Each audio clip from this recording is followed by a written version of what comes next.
Érica Hilton pede prisão e investigação contra o Dom Rato I por transfobia, isso mesmo que você ouviu. Quando um apresentador de televisão afirma aí em rede nacional que uma deputada federal não poderia presidir a comissão destinada aí aos direitos das mulheres, a gente não está aqui diante de uma simples opinião. Estamos diante de um discurso que fere a dignidade de milhões de brasileiras e ignora deliberadamente o que diz a própria legislação do Brasil. Vamos aqui esclarecer aqui a questão falada aí por Ratinho Júnior. Para a Constituição e para o ordenamento jurídico brasileiro, Érica Hilton é sim uma mulher. Ela é reconhecida legalmente como mulher e exerce o seu mandato como deputada federal, representando toda uma parcela da população brasileira, uma parcela, digamos, bem expressiva, incluindo aí mulheres cis, mulheres trans e todas aquelas que prestam voz dentro do Congresso Nacional.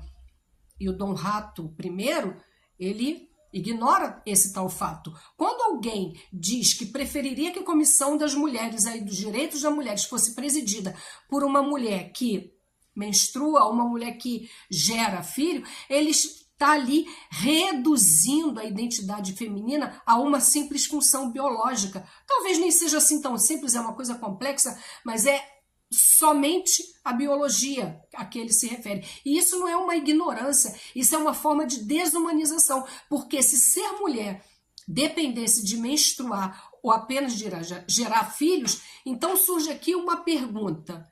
O que seria das mulheres idosas que já passaram aí de uma determinada idade e já estão na menopausa? O que seria aí das mulheres que tiveram algum tipo de câncer, tiveram que retirar útero, trompa, ovário e não pode ter filho? E o que seria das mulheres que simplesmente não querem ter filhos? O que seria dessas mulheres se fosse apenas a opinião, a minha opinião é a que importa, do Dom Rato I? Elas deixariam de ser mulher? Por acaso? Esse tipo de discurso ele não atinge apenas mulheres trans, ele atinge todas as mulheres, porque reforça uma ideia ultrapassada, a de que valores femininos está ligado à capacidade de reprodução, uma visão que historicamente ela foi usada para limitar o papel das mulheres na sociedade. Só isso.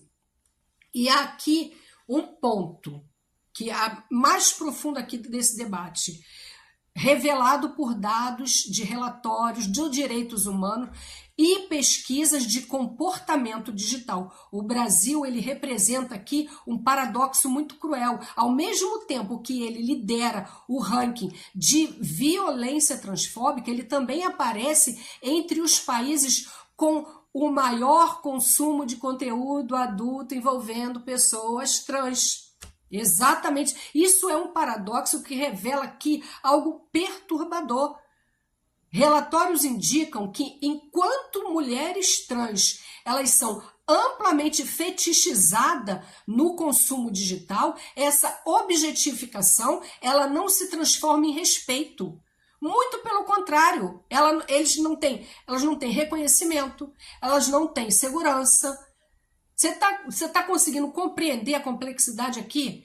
A mulher trans, ela convive com os altos índices de violência, exclusão social, desumanização.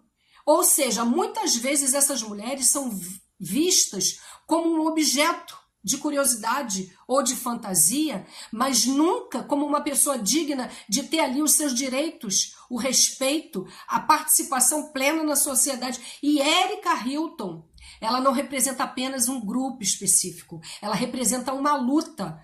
Ela é a luta pela dignidade, pelo respeito e pela igualdade.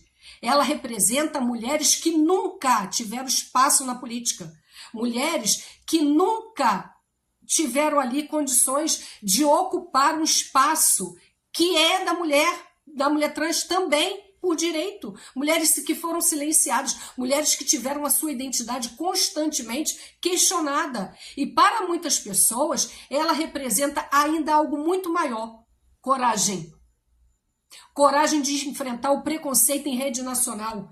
Isso ela tem, a gente sabe. Coragem de ocupar um espaço que historicamente ele foi negado. Ela tem coragem de lembrar que a democracia também significa pluralidade. Então, o que incomoda a muita gente não é o que Erika Hilton é. Se ela é trans, se ela não é, se ela é A, se ela é B. O que incomoda é ver uma mulher trans ocupando um espaço de poder e votada. E isso diz muito mais sobre quem tenta deslegitimá-la do que... Eu não tenho o dom da Érica, quem me dera. Sobre quem ela de fato é, porque representação não se mede por preconceito, representação se mede por compromisso público, por atuação política, por defesa de direitos. E nisso a Érica já mostrou muito bem o que veio. Ó. E se eu tiver no estado que ela tiver candidata a seja lá o que for, o meu voto é dela sim, porque Erika Hilton também me representa. Representa a minha voz, a minha coragem e a minha força na luta pelos direitos iguais. E ela é brilhante. E isso, Ratinho, você não pode tirar. E não vai tirar mesmo do brilho daquela maravilhosa.